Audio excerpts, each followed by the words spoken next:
Hi, everyone. Thank you for joining us today with our conversation regarding an empirical examination of the impact of decentralized nursing unit design. I am your host today. My name is Sheila Bosch. I am actually a brand new assistant professor at the University of Florida in interior design. My research focus has been and will continue to be healthcare design specifically. And I'm just really glad to be part of this today. I think you're really going to enjoy the discussion.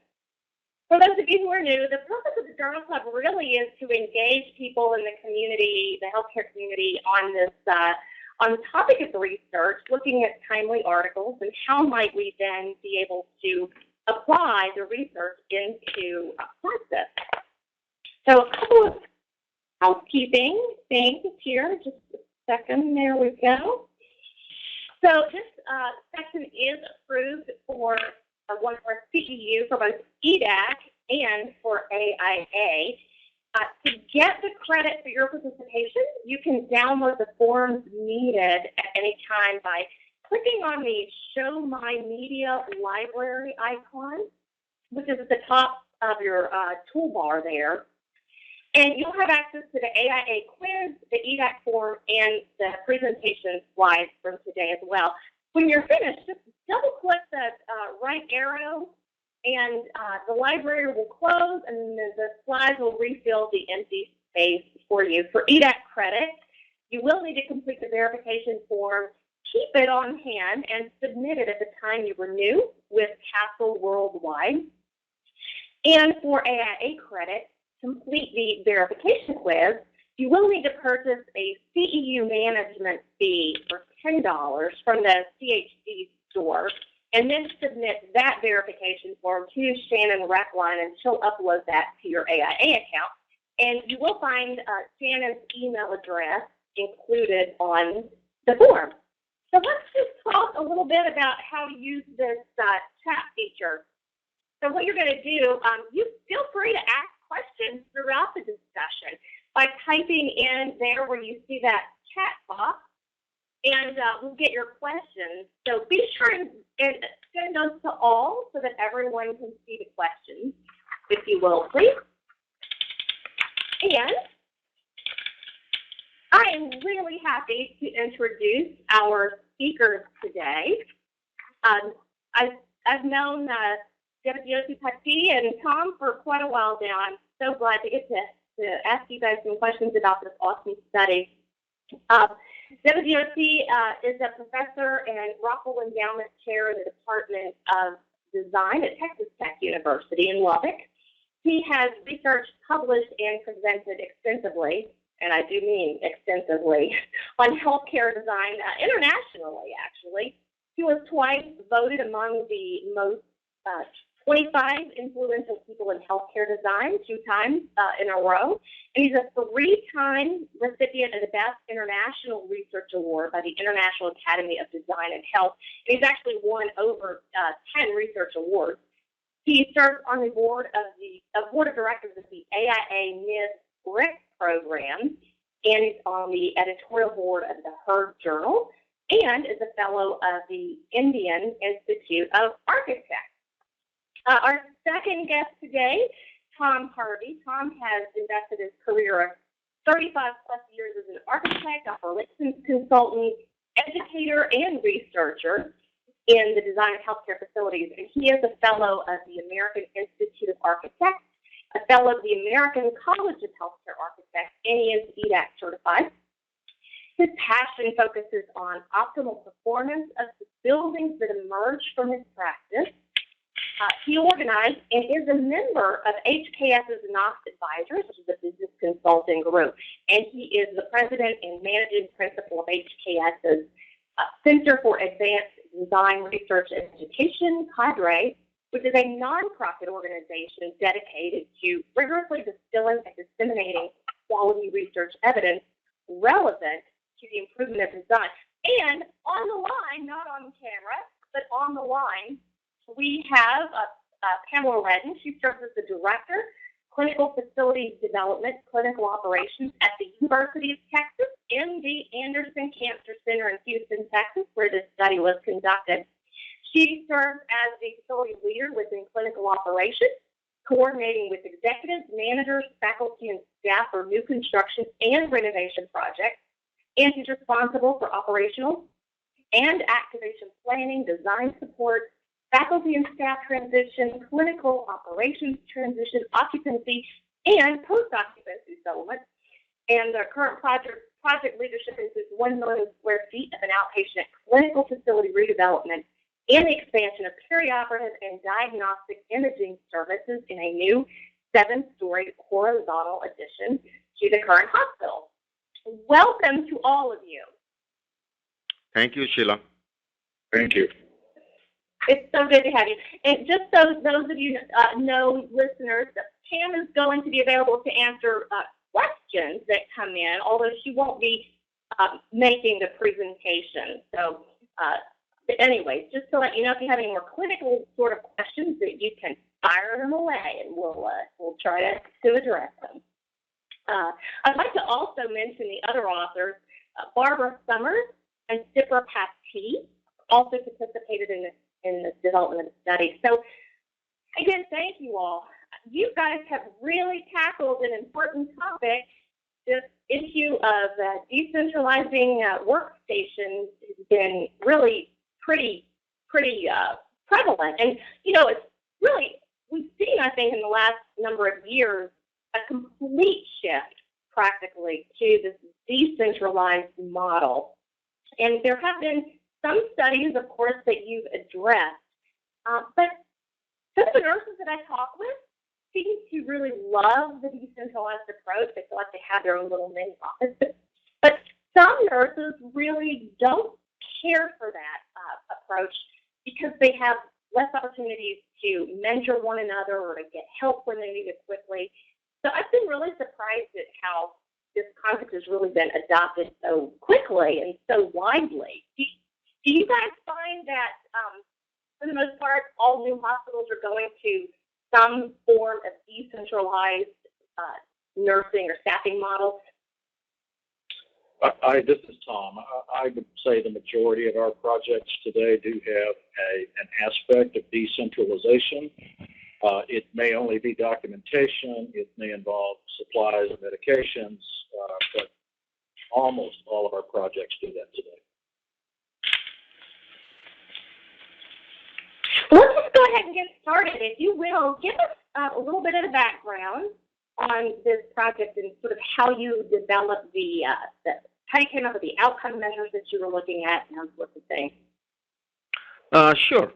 So this project was conducted at the MD Anderson Cancer Center with Pam, who is on. I'm calling Pam here for Pamela Redden, who is also on the phone here. And the thing we really wanted to see was whether we have achieved the goals that the MD Anderson team, that is Pam and her team, developed before we started designing the project. And I mean, our intent was not to really compare the decentralized model with the centralized model. We are more excited about seeing, have we achieved the objectives that we started off with? And as you know, anyone who has practiced for a long period here, we developed the decentralized model to solve a few problems that was occurring in the centralized one, including as the unit size went up, the footprint expanded, there was longer walking distances, more confusion and chaos on the unit. Then the acoustics was high, the noise level was high, and the whole industry, came up with a solution that, with the aid of modern information technology, which we call the HIT, gave us the opportunity to take some of these spaces that nurses need for their care delivery closer to the patient. And so we really wanted to see in this project, as we went from a centralized model to a decentralized model, whether it improved more time with the patient, whether it improved the efficiencies on the unit, and what happens to collaboration and teamwork, because as you will see, the new units were developed with special spaces specifically designed for the teamwork. You guys, the audio seems out. Sorry, hold on. I'm not sure what's happening. We're having just a slight technical difficulty here, but we'll get on Let that. me, this is Tom. Let me try to control it at this point if we can. There's Pam. So let me just, I want to back up on that. We've got the right show. No, maybe sorry, going. guys, there's no audio. There's no audio. So, Okay, just all give right. it a so let's. I was actually speaking to this slide here. So these were the things that we wanted to see whether there was any improvement or not. So those were the areas we were really looking at. Things like walking distances. I'm sorry. I think Shannon's saying no one's getting our audio, right? On No, the it's phone working line, now. is It's that right? working now. Oh, okay, great. Okay. Okay. Continue. So getting back to our discussion here. So these were some of the areas we really wanted to focus on because that was what MD Anderson was trying to achieve, including how much walking was involved on the new units compared to the old ones, how much waiting, hunting, and gathering was involved, which are essentially non-productive tasks, what happens to staff interaction and collaboration, what happens to acute stress, and some measure of productivity of the staff as they went from the old to the new units. And we will speak a little more on each one of these as we go to slides down the deck. But let's talk about the setting first. Yeah, there we go. All right. Okay, the setting, as we mentioned, is MD Anderson Hospital, Houston, Texas. A rather interesting opportunity that we had in studying two units that were similar in configuration in one footprint, which is what you see on the left. The Alkek Tower was the lower portion of the large tower you see on the right. So below the red line was the Alkek is the upper part, but the original 10-story building below the red line had one configuration that we've described as A and C in the original tower. There was another unit that we pulled into the study in a separate building called the Lutheran Tower, and that was identified as Unit B. And all three of those locations were ultimately moved into the new addition, which is above the red line, called the Alkek Tower, new 10 stories of beds, with some modifications that we'll talk about in just a moment. What I love is that you have this great natural experiment where the building footprint was very, very much the same, and yet you were able to look at, a different unit which is changing from an old unit to a new unit, and then you're able to compare the existing, which is just almost exactly like the new construction, vertical construction. So it's really a great opportunity you had. Yeah. And that, Sheila, is the strength of this research. We really got excited when Pam was talking with us about doing a study here, because in field research, it's very difficult to find situations where you are actually comparing apples to apples, because things change so much when you add a new hospital or a new tower. The physical design changes a lot, and sometimes operation changes. So it's very difficult to have a controlled sort of experiment, as close to a controlled experiment as possible. And this situation enabled us to look at two different floor plates, or footprints rather, which are very similar to each other. The new units are slightly different from the old ones, but there was a limit to what designers can do as you are building on top of another block. So from that perspective, when people talk about confounding variables, I think this study had less number of confounding variables, which got us excited.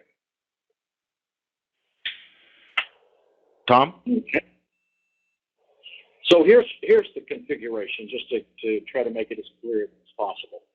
The original old lower part of the bed tower, A and C, you can see here, are really two 26-bed units. And the way they're configured, we're in sort of a modified rectangle on each side, with a central nurse station to all of 13 beds on each side. and also centralized in that configuration with the medications and supplies and equipment holding. So that's our baseline. A and C were the same, just simply mirrored across the footprint of the building. The other building that we looked at, and this was a clinical service that was moved from this building into the new one to be studied. B was a building that had a 32-bed unit on each floor. And in this case, 16 beds on each side, and each of those sides is completely open in the center. So all of the documentation, medications, nourishments, supplies were put into lower carts and equipment to keep it in the low eye level so that you could see throughout that entire unit. The new bed configuration is here. One of the things that we did at the request of the client was try to increase the patient room sizes themselves. So we were able to do that while still working within the original structural grid of the building. We just pushed things a little farther out on the perimeter to increase the number of beds, or it actually decreased the number of beds to get this size. We went from 26 to 24 on a side, but an increase in the size of the room. And then we decentralized nurse stations, meds, and some equipment holding on each of those floors. A little closer look at the conditions. This is the patient room, the new patient room, where we moved toilets to the outboard side, increased the overall square footage. All the patient rooms are ADA accessible, and other specific detail elements were modified to be a little more compliant with the way we practice today from when that original bed tower was constructed. The nice looking patient room there you're showing. Mm-hmm. So the other conditions that are important here was the staffing. We typically in those areas, in both the old and new, were a ratio of 2 to 3 patients per RN with the support staff, as you can see there. And the very important component here as well was the fact that the patients were consistent in terms of their disease type. There were 4 types of patients that were accommodated in the old building, in A and C. In the B building, the same kind of patients were there, and they were all brought together then in the new building. And by the way, the staff that were working in the old building on a lower floor were moved up to the new building so that they had, we had a fresh experience for them moving into the new building, just the same as the staff that was working in the B unit was moved into the new building. Okay, so this slide basically talks about the instruments we used for collecting data and how we did it. And we'll not spend a lot of time on this. We have more interesting slides in the discussion section. But if you have any questions, we can certainly address that in the discussion time. So we were looking at 5 different things. One is the nurse time. How did the nurses spend their time on the unit? We looked at walking distance. We looked at acute stress. We looked at a surrogate measure for productivity in the terms of a presenteeism scale. And we looked at staff interaction and collaboration. For the nurse time, we used a rapid modeling corporation-developed personal digital assistant. For the younger generation here in the audience, the PDA is kind of an older version of your smartphone, not with so many functionalities. So they programmed these PDAs as part of a larger sort of program at the Agency for Healthcare Research and Quality. And the PDA gives you a lot of menu items, and a person who is holding the PDA can actually click into the menu, and this screen shows examples of 3 of the menus that you have.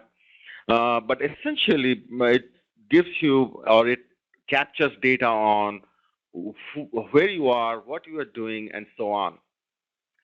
And 2 of the RNs every shift were given 2 PDAs. The same 2 RNs were given pedometers, so we were collecting data on how they spend their time and how much they're walking from 2 RNs every shift over a period of 14 days. And then everyone else on the unit were administered surveys Surface in the sense these are paper-based instruments for collecting or capturing data on acute stress. For presenteeism, we used the Cooperman Stanford presenteeism scale, and as I said, it was slightly modified to capture data or self-assessed data on productivity. And for staff interaction and collaboration and communication, we used a widely used and validated instrument developed at the University of Kansas. And as I said, all the staff, not only the RN, everyone on the unit, working on the unit on any shift, filled out or rather responded to the questionnaires on acute stress, presenteeism, and collaboration. Do you feel like the 2 RNs per shift on with the PDA was gave you a good representation? Can you repeat the question, please? Yeah. Do you feel as though having just 2 RNs per shift gave you a good enough or wide enough representation of what was actually going on with how nurses were spending their time? I mean, that's one of the reasons we spread the data collection over 2 weeks so that the RNs were chosen randomly, not exactly fully randomly, and we don't have time to explain that here, but they were chosen randomly, and so that we are changing the RN for every day and every shift so that we have a broader section of the RN actually participating in the data collection. So from a research design perspective, I mean, unless you have 6 or 8 PDAs working together or given together on the same day, same time, if you have just 4 PDAs, which we had, 2 of the PDAs were being charged while 2 were being used. So a random assignment of PDAs to RNs is the best way you sort of randomize the data and get the best sample. So those are the 5 kind of data we were collecting on the unit, and this slide shows the before and after situation. On all 3 units, we collected the before data during January and February, and then we left about 6 months, not about exactly 6 months time, a little longer than that actually, and then we collected after data. Now for one of the units, Unit A actually expanded. That is, they moved the unit to the new physical unit, but also retained the old unit because they had a higher census. So we collected data from the old unit also at the same time.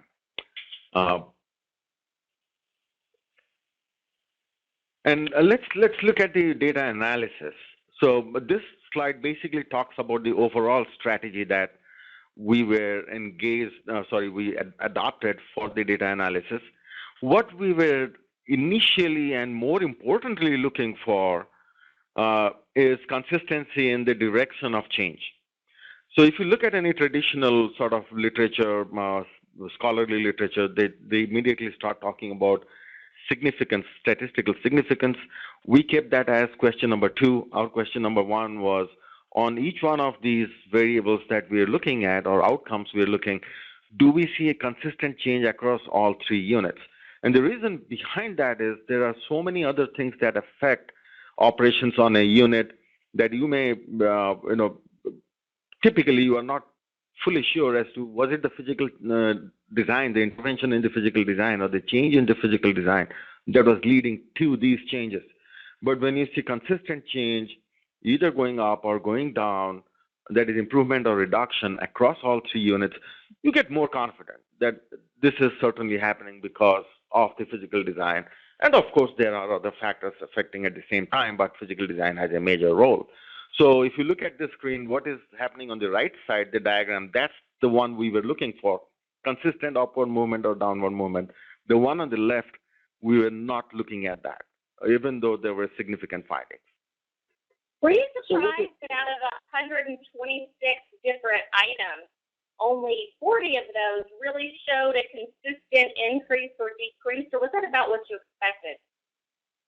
I was not. Honestly, if you ask me, I was a little surprised looking at the findings, and that prompted me to go back to do a literature survey and see if other people have published articles on decentralization and what they have found.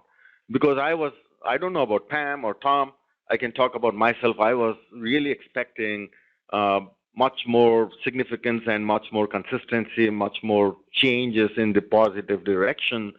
And I was sort of a little disappointed seeing what we found in this study. But then I went back to literature, looked at 5 other studies that happened in the last 10 years, and I found some common theme across all the 5 literature that maybe we were overestimating, that in my own language, what we were expecting out of the decentralized model. But let's push that to the discussion side of our presentation today. I would say the architects agreed with that expectation of more change than we saw. Pam, do you have any comment on that? I think I will go back to my mantra of every day in that the operations can trump anything. Yes. Okay, good point. So we're going to show you just a few of the outcomes that moved in the same direction, if you will. Just highlight those, and we can come back and talk about those or entertain questions as we go here from Sheila. First was just on documentation. You saw a pretty dramatic increase there on Unit A and important increases in B and C.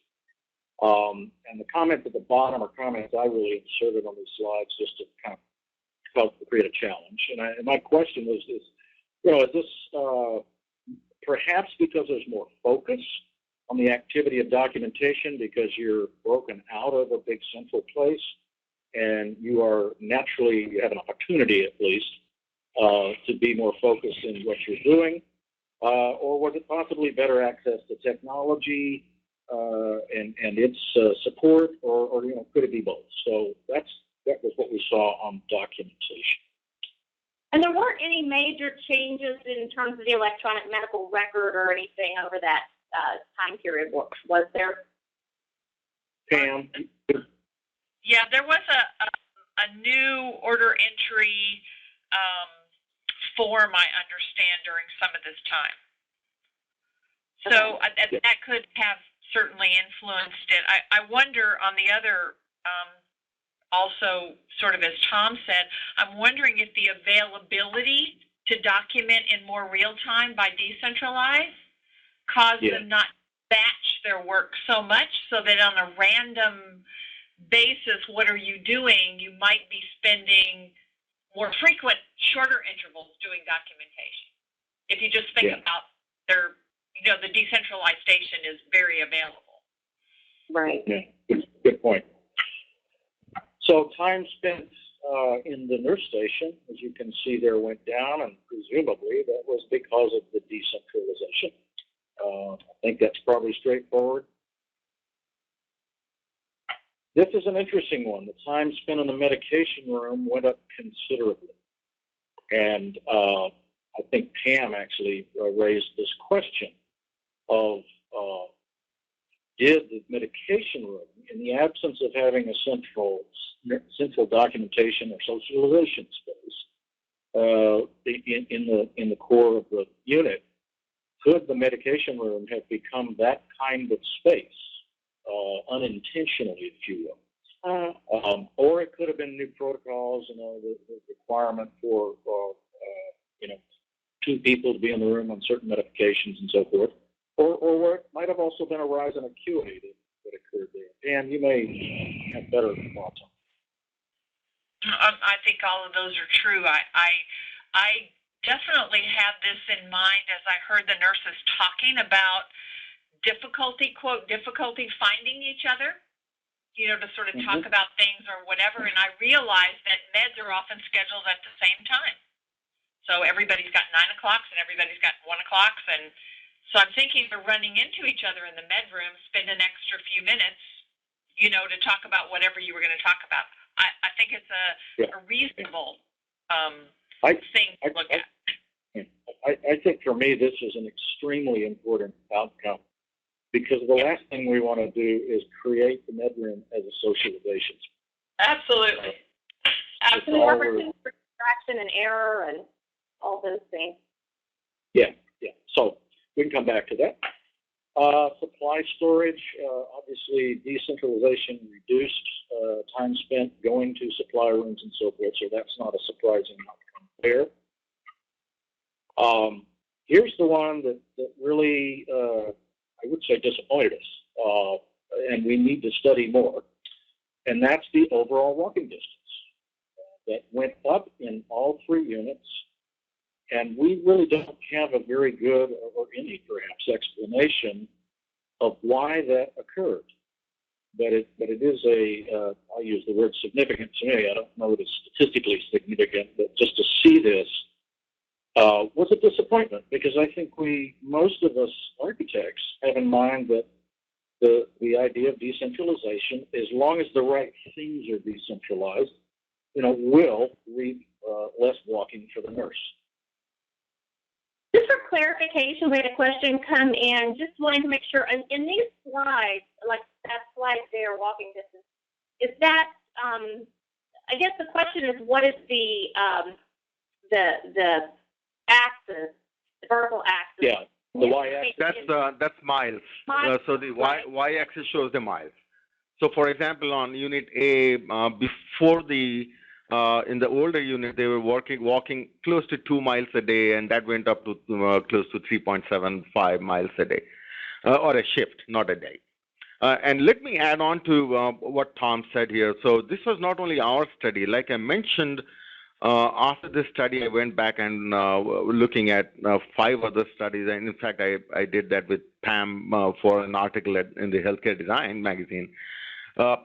And of the 6 studies, each study was looking at slightly different list of outcomes. 3 of the studies looked at walking distances. Of those, in 2 studies, they found increase in walking distance. So it's not just our study showing that nurses are walking more. It's more than one study showing that decentralization eventually led to more walking as opposed to less. Now, things where we thought there will be a lot of improvement, like reduction of stress because there is less traffic now, and they have more areas, more space to work with, and so on.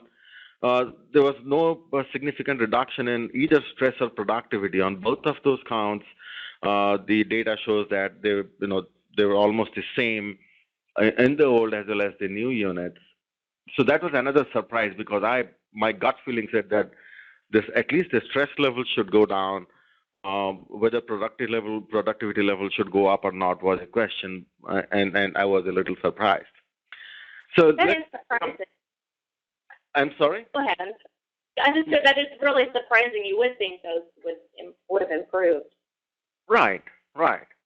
And then the last surprise was in the area of collaboration and communication, because as part of HKS, I knew that our designers were designing all of these units with special areas spread all over the unit. I mean, there was a team meeting area, big one, right in the middle of the unit, with easy access to everyone. And then there were smaller areas all around the unit for spontaneous meetings and for even formal team meetings. And if you look at this slide here, most of the respondents actually said they were happy with, not happy, that their rating of the unit in terms of how much opportunity it provides for meeting in terms of physical environment went up. So forget about the first line. Every line below that, they gave a thumbs up signal here. So there was more space for formal meeting, more for informal meeting. Meeting spaces were generally available, and so on, including in patient rooms and corridors. However, the first question they're saying, having said all of that, they're saying the layout of the unit doesn't really support teamwork. Why? Because they cannot see their colleagues? Is it a visibility issue? Or is it because they don't have a central nurse station anymore, or a central area where they know they can go and find someone? Questions we don't have answers to. But let's go to the next slide. So here you see, I think both Tom and I are forwarding the slide here. So this slide, again, talks about the same story. So they're talking about they have enough storage space. They're happy with the physical environment. Overall, the layout of the unit support teamwork, that went down. We have already covered that. But rooms are large enough, all of that. So the first 3 points talks about the physical environment, including the last slide.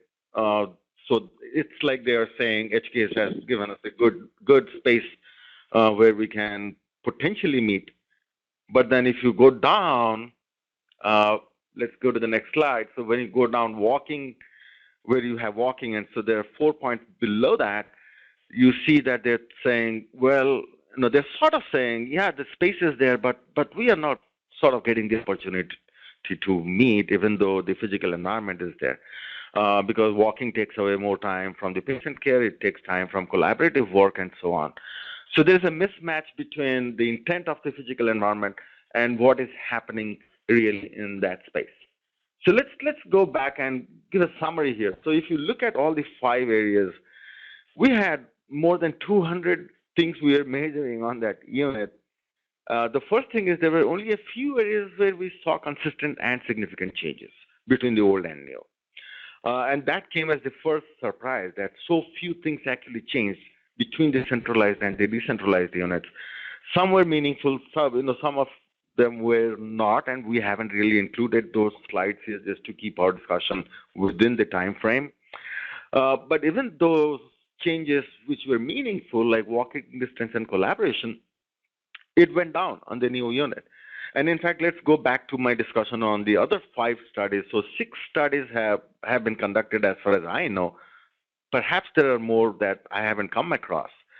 All 6 studies measured some form of collaboration and communication. All 6 studies report that the collaboration and communication actually went down on the decentralized unit.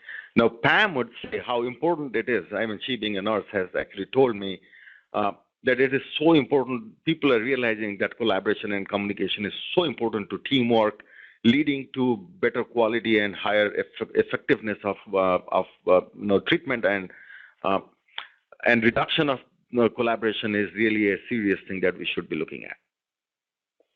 And on that point, Pam, and correct me if I'm wrong, but I believe that in the before and after, the same kind of communication devices that we sometimes rely on were available to those nurses. Is that correct? We had Vocera systems in both cases? Yes, that's correct. Yeah. So that was an important, consistent point for just the technology that we use. So DJ? So let's go through some of the points. These are not exactly design implications. These are questions I am raising for the audience so that we can have some back and forth in terms of ideas, or even you can go home thinking about these questions and think about the next research we should be doing. So, but one of the things that, as Tom already mentioned, it's documentation and medication time went up. So is it because of staff socialization? Is it because there are more computers available? Is it because of regulations? The bottom line is we need to know this, because perhaps these are partly related to why they're walking so much. If they're especially walking across the unit, looking for people and using the medication room as a socialization space, we don't know yet. It's just a hypothesis. That affects both their efficiency as well as the quality of care. So we need to operationally, culturally, as well as in terms of physical environment, need to think through this and think deeply. And same also walking distance increase. What do we do about it?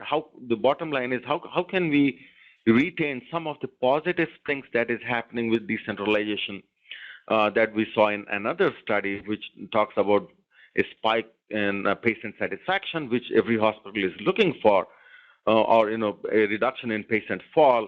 Can we retain those very good things happening and still do something where we reduce the walking distance, or reduce the time they take in the medication room, if at all they're socializing over there? And the last 2 questions actually were not questions, but thoughts that came from Pam. That is, could it be that the decentralized model is better suited for higher acuity patients? That means, could it be that we use the decentralized model is good when you only have 2 patients assigned to a nurse as opposed to 5 or 6 patients? Could be, but we don't know yet. Unless we do a study, we will not be able to find out whether actually it gives all the advantages or all the benefits only when you have 2 patients assigned to a nurse. And the other question is, go ahead. I was just saying the flip side of that too, though, if you have a nurse assigned to only 2 patients, but they're not located, adjacent or near one another, there may be more. One of the complaints I hear is that, gosh, when I need help, I can't just yell out and someone in the nurse station will hear me. So I think that's another important piece to look at. That is exactly the last question if you look at it. So the question is about, does the decentralized model really work better in a geographic assignment as opposed to an acuity-based assignment?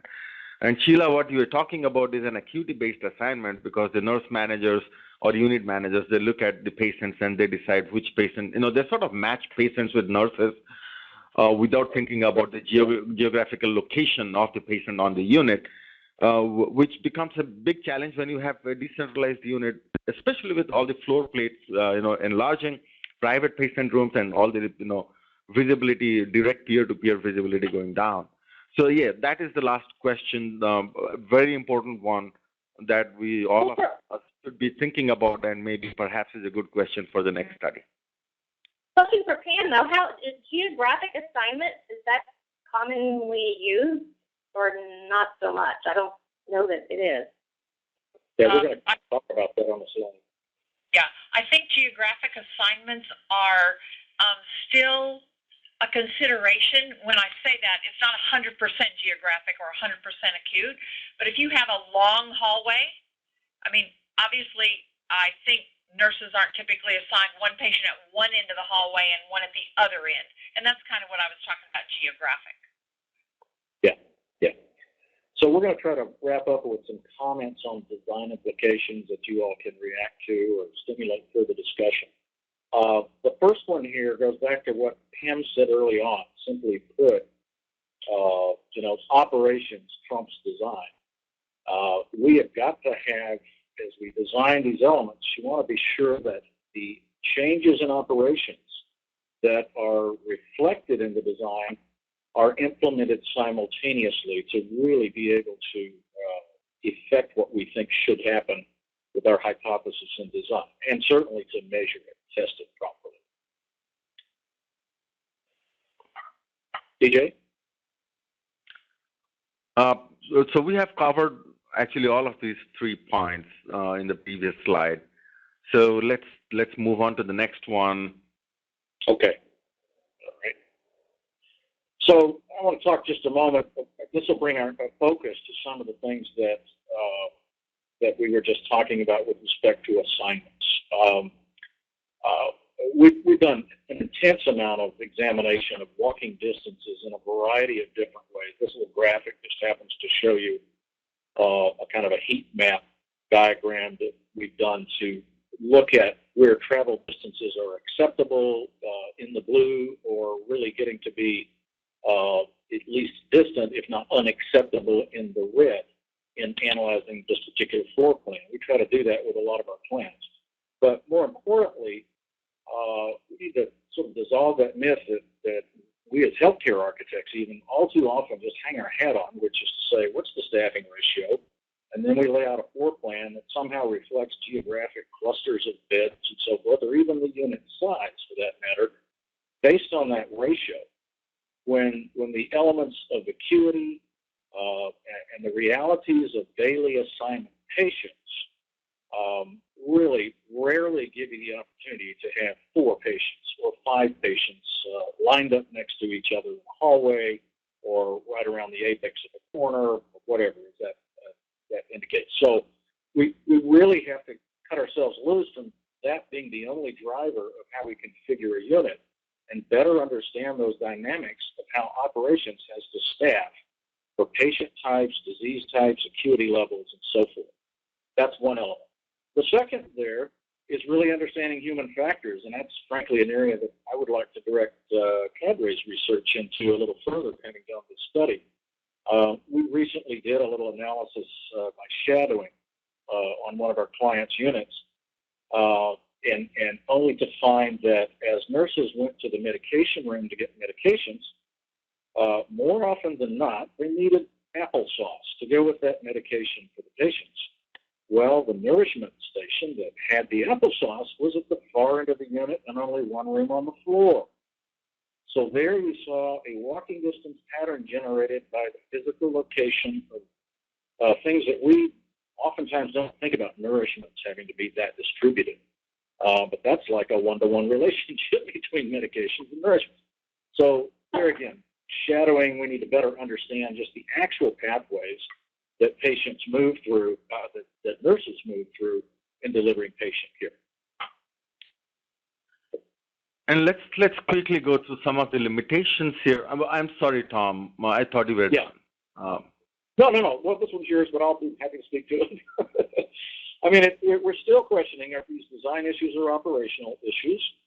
And I think this is where we just simply need more observation of what the nurse or the nurse support team actually does in walking around on the unit each day. I think we've done a great job of trying to track it, just sort of assuming the connections they might make between support rooms and documentation stations and the patient room. We've done that extensively, but I'm not sure we've done enough to actually just observe from a human factors standpoint what is done moment by moment on the unit over a shift by a nurse, by a physician, by support people for the nurse. And this socialization element is a tough one to understand because it is human nature, and whether we want to admit it or not, it's something that happens on inpatient units, and we probably aren't going to make it go completely away just because we'd like to have what we might call greater productivity. So, DJ? Yeah, that's tough because the socialization really, I think, is very important to a person's job satisfaction or, their overall life satisfaction. So it's really, I think, tough to balance, productivity versus having some time to really feel like you connect with the peers and enjoy them. Well, and I think, and this might, DJ, just before you close, there was a question about what happens in the hallway that came up here, how do we track that? And for the one that asked that, I would say that those PDAs were what we're tracking, what was taking place, and they were randomly applied at intervals defined by the PDA. So while it said in the hallway, that literally to us meant they're not in a med room, they're not in the patient room, they're not off the unit. They're just moving through the unit. And when I talk about now shadowing, that would tell us more about what's happening, in that passage down the hallway, if you will. Okay. And let me add that the PDA is actually less intrusive as opposed to shadowing, because every time you tell people that you are collecting data on their behavior changes. So as a researcher, you are always sort of struggling between different options, trying to find out which one is the least intrusive. We don't want them to change their behavior, knowing that we are collecting some data. So we zeroed in on the PDAs because, first of all, they provide automatic sort of objective data. They're self-administered in the sense the nurses would go on whenever it vibrates.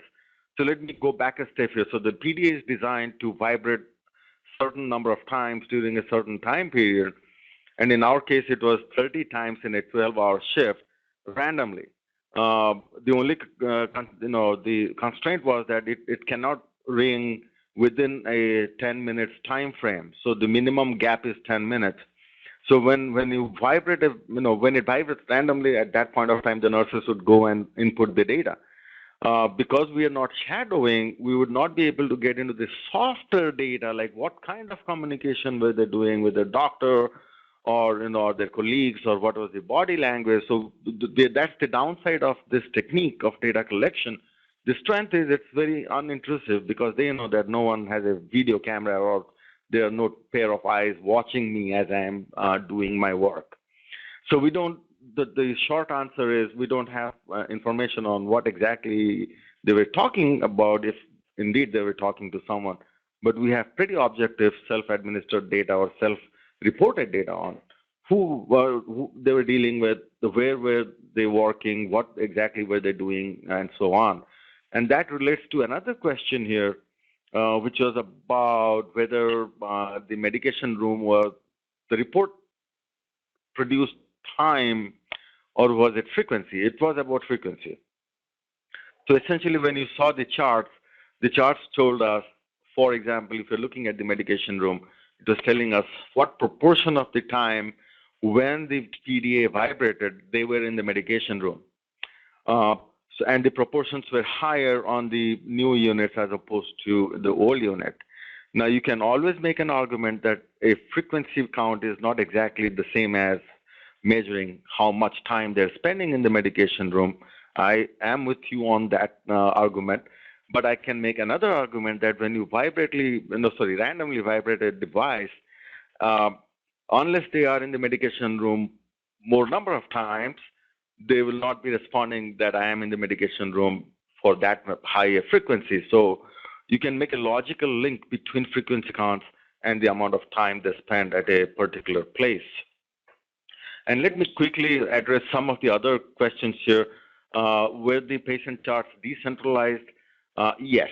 So in the new units, there was a documentation station right inside the patient room and immediately outside the patient room. And that documentation station also had a nurse server where they delivered some of the medication and some of the supplies.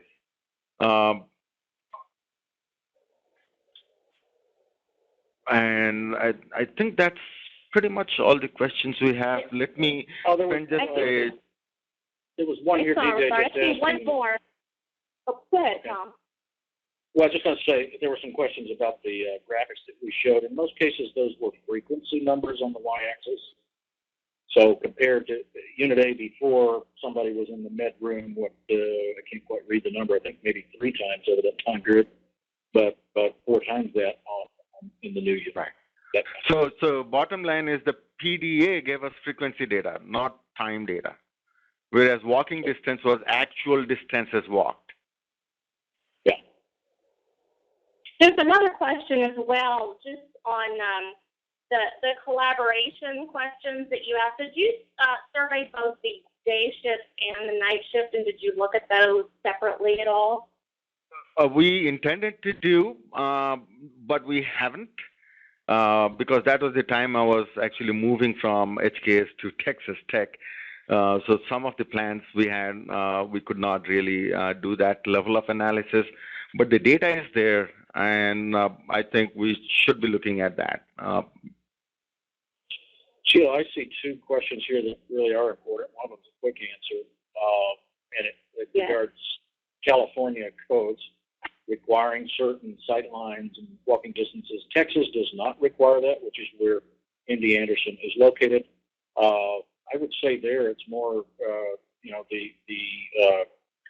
the onus on the architect, the healthcare architect, is trying to design a quality environment that needs to be sure that at least those walking distances are minimized. I seriously question the sightline issue of California, and I spent 21 years there, so I know OSHPO. What we're doing on bed units today in decentralizing and putting the staff closer to the patient, I think that's an old school thought that needs to be challenged. The other one you may want to ask Sheila, have Pam speak to that last one. Right. So Shane, the question came in about the what change management strategies were used to sort of address this change of, to a decentralized model. Right. And I think that I answered the question about technology wrong a minute ago, Tom. The technology, the Vocera that we implemented, was implemented on the new units. They did not have it in the old centralized model. So when we went to the new unit, they got the communication device. So that was one strategy that we used to support the decentralization. The other thing we did was what I call the normal change management, work sessions with the group, mapping the process flows, assigning people to be the trainer type folks. And I think the shortfall from my perspective on the change management is the rigor with which you have to follow that through, and not just for a month or 2 months, but I think you have to have a champion in place on the unit that constantly challenges the staff to not fall back to the old way. And I believe that is part of what you see in the results is that fallback. It happens everywhere that I've heard anybody talk about when they're trying to change culture. They will find a workaround. They will do everything. I think the other challenge in this group was, remember, these nurses work together on the old units in a certain way. So moving them to a new unit, they still wanted to work together the same way. And so I can't overemphasize the rigor with which people have to pursue that constant culture management later, not just initially. Mm-hmm. I'm just looking at the time here, and we are just about out of time. I will tell all the viewers that we did discuss beforehand that each of our authors can stay on the line a few minutes after or for some additional discussion. So feel free to type in some additional questions. But I do feel like we do need to give the final housekeeping details just to stay on time. Again, just any questions you have, feel free to send them. Just a reminder for the EDAC and AICEUs, you can download information from the Show My Media library. For AIA, purchase a $10 fee for the administration of that AIA credit. And just feel free to let one of us know if you have any trouble with that. We're really, really thankful to each of you, WOC, Tom, Tam, for taking time out. Thanks for doing an awesome study, first of all, and thanks for taking time to share this today. This session has been brought to you by the Center for Health Design Research Coalition and EDAC, and we want to give special thanks to the Herd Journal, where this was published. The Herd Journal is an excellent resource, and if you haven't already subscribed, I do recommend that you look into that right away. So let's just thank you all, and we'll pause for a moment, and then we'll see if we have any other questions come in. Thank you. Thank you, Sheila. Thank you, Sheila. Thank you all. There is a new question. So the last slide of the study and similar studies consistently shows decentralization correlates with decreased collaboration and increased walking. So are there, I was going to sort of play devil's advocate too and say, so what are the benefits really outweighing the negatives here? I'm not so sure. I'm going to go back to that evidence that I think could be there in the medication. That one to me is really curious. And if indeed we're creating a circumstance unintentionally, and by the way, I think that if that's true, it's because we design units that have no central place, because everything was pushed out to decentralized locations. And I'm one from my years in this industry that feel like it's a blended solution is the right solution. We still have to have the town well circumstance, whether it's one on the floor or it's a couple of smaller decentralized. It is a place to come together as needed when you don't need to be right there outside the patient room. I just think that respects human nature. Or Tom, could it be that when you decentralize, you are losing visibility to your peers? That is, you are looking around, and especially when you have a core that is not transparent, you cannot see through it. You don't know who is where, right? So could we also look at this from a design perspective and say, how transparent can we make the core to be so that people actually can look through, and if they see another person or if they can raise their hand and, sort of wave, call out. I mean, that they had Vocera, and I was surprised that they were still walking more. I mean, when they had a Vocera on them, just because maybe they don't see the other person.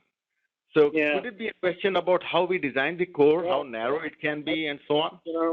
I know lots of architects that have really worked hard on trying to dissolve the core, if you will.